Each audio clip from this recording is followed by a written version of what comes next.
हरि बोला, हरि हरि बोला, हरि हरि बोला, हरि बोला।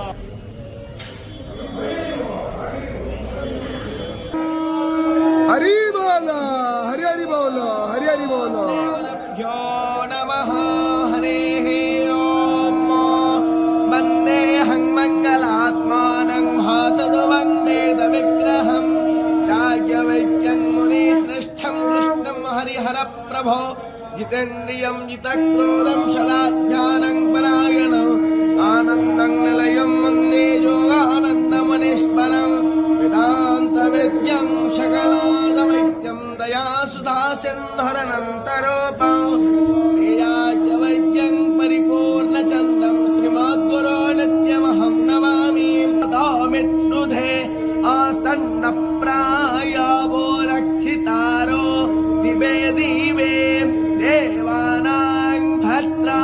शुभातिर्रोयो यतां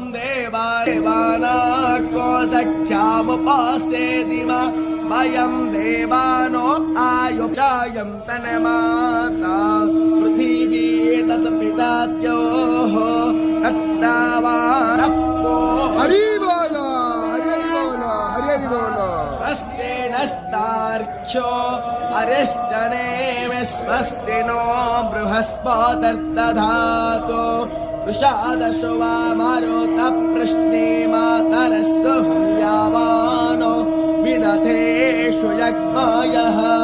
अग्नेयः स्थिरैरङ्गैस्तुष्टो वाक्नो सस्तानो भिर्यसेमं देवहितं जदायोः शतमेण्णस्तरदो अन्ति देवायत्रायश्चक्र करसं तनूनाम् पुत्रासो यत्र पितरो भवन्ति मानो वत्कारीर्षता यर्गन्तोः आदेत्यर्त्योरदेतेरन्ताम् पुरुष एवेदक्तस्य